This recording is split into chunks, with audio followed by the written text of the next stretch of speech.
The farmer one day found an eaglet's egg, and he picked it up and took it over to the hen house and put it under one of his hens. And when all the eggs were hatched, the little eagle was hatched with all the other little chickens.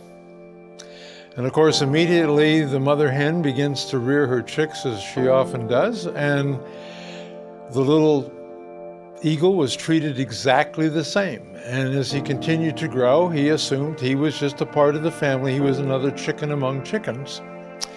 And so he began to learn the things that all little chickens learned, to go around the barnyard and peck for worms, and then when it came to flying, learned to fly maybe a few feet, first at very awkward, and then he got pretty good at flying only a few feet at a time.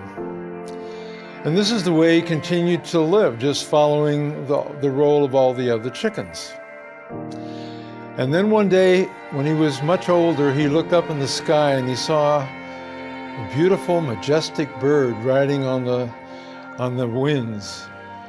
And he turned to one of his friends and he said, "Who is that?" or "What is that?" And his friend said, "Oh," he said, that's an eagle. They're birds of the sky. He said, "We're chickens, and we're birds of the ground."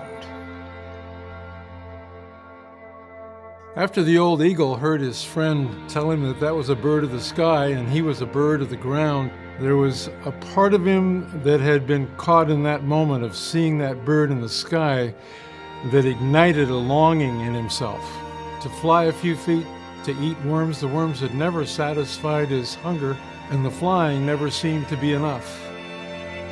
And he suddenly realized that he was facing a decision in his life.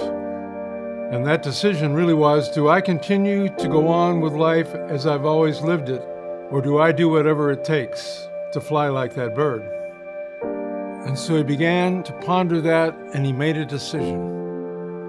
He would rather try to fly like that bird than to simply accept the way he had been living. And so that's the decision he made, to fly. And his life was changed forever.